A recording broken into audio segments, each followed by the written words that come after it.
नमस्कार दोस्तों, जेबी study point के यूट्यूब चैनल में आपका स्वागत है। दोस्तों, यूजीसी नेट हिस्ट्री का पेपर 29 अगस्त 2024 को फर्स्ट शिफ्ट में हुआ है और सेकंड शिफ्ट में होना बाकी है।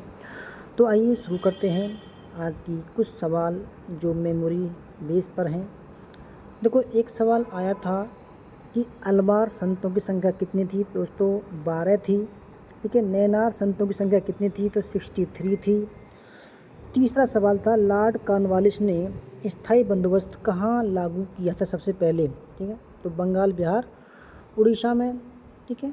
और बंगाल में, क्योंकि बंगाल, बिहार, उड़ीसा एक ही था, तो बंगाल में शुरू किया था। इसके बाद में चौथा सवाल है, स्पेनिश फ्लू 1918 की शुरुआत भारत में कहाँ से हुई थी? तो बॉम्बे इसका सही आंसर है। ठीक है। न्याय तत्व के लेखक का नाम क्या है? तो नाथमुनि। नाथमुनि की जो पुस्तक है उसका नाम है न्याय तत्व। अगला सवाल है, शाहजहां ने गुड़ समुद्र की उपाधि किसे दी थी? तो लाल खां को गुड़ समुद्र की उपाधि दी थी। अगला सवाल है, रामचंद्र पंत अमात्य था या पेशवा? तो दोस्तों, रामचंद्र पंत अमात्य थे। ठीक है। क्योंकि वो वित्त मंत्री थे।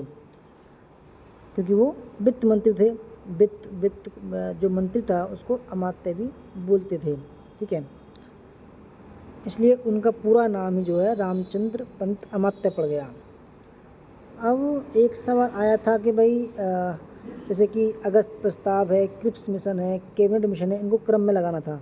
तो अगस्त प्रस्ताव 8 अगस्त 1940 को लॉर्ड लिनलिथगो के द्वारा लाया गया। क्रिप्स मिशन 1942 में आया और कैबिनेट मिशन 1946 में आया था। एक इतिहास दर्शन की परिभाषा थी, ठीक है, कि इतिहास विज्ञान है, न कम न ज़्यादा। तो ये जेबी ब्योरी ने कहा था। ठीक है। इतिहास की परिभाषा, इतिहास विज्ञान है, न कम न ज़्यादा, जेबी ब्योरी ने कहा था। इसके बाद मुग़ल यात्रियों का क्रम पूछा गया था, जिसमें ट्रेवरनियर 1641 से 42, ठीक है, पीटरमुंडी 1628 से 34, बर्नियर 1656 से 58 और मनुची 1656। ठीक है। तो इस तरीके से क्रम लगाना था। सैडलर और हंटर आयोग का संबंध किससे था? तो वह शिक्षा से था। किससे था? शिक्षा से था। सैडलर आयोग जो था वो कलकत्ता विश्वविद्यालय यानी कि यूनिवर्सिटी से था, विश्वविद्यालय से था। और हंटर आयोग का जो संबंध था वो माध्यमिक शिक्षा और प्राथमिक शिक्षा से था। ठीक है। तो सैडलर आयोग 1917 में आया और हंटर आयोग 1882 में आया था। शिवाजी की कुछ उपाधियों को पूछा गया था। तो शिवाजी की उपाधि जो थी वो छत्रपति, ठीक है, छत्रपति। दूसरी थी सक्करता, सक्करता। और तीसरी थी हिंदू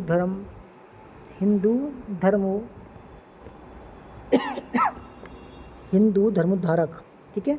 ये तीन उपाधि इन्होंने राज्यारोहण के समय धारण की थी। इसके बाद विश्वविद्यालय का क्रम पूछा गया था। कलकत्ता, मद्रास, बॉम्बे, आपको पता होगा 1858 में। फिर अलीगढ़, दिल्ली, ठीक है, ये बनाए गए थे। अगला सवाल, 1302 में अलाउद्दीन खिलजी के दक्षिण अभियान में हारने वाले सेनापति कौन था? तो नुसरत खां था। वैसे तो देखो मलिक काफूर भी गया था, तो वो हारा नहीं था। इसके बाद एक सवाल था, कोठारी शिक्षा आयोग 1964 के द्वारा राष्ट्रीय आय का कितना % अंश शिक्षा पर निवेश करने की बात कही गई थी? तो 6%। कितने %? 6%। ठीक है। 6% जो है, जो बजट था राष्ट्रीय आय का, उसका 6% निवेश करने की बात की गई थी। इसके बाद एक सवाल था, संगीत राग पुस्तक के लेखक कौन थे? तो सारंगदेव हैं। जिन्ना सिकंदर हयात समझौता कब हुआ था? 1937 में हुआ था। दीवाने बहुतात क्या था? तो दीवाने बहुतात था कारखाना। ठीक है। तो ये कुछ भाग 1 की 20 सवाल हैं और थोड़ी देर में हम भाग सेकंड भी लाने वाले हैं, ठीक है, इंतज़ार करिएगा। तब तक के लिए धन्यवाद। जय हिंद, जय भारत, वंदे मातरम। वीडियो अच्छी लगी तो लाइक शेयर कमेंट करना, चैनल को सब्सक्राइब जरूर करना।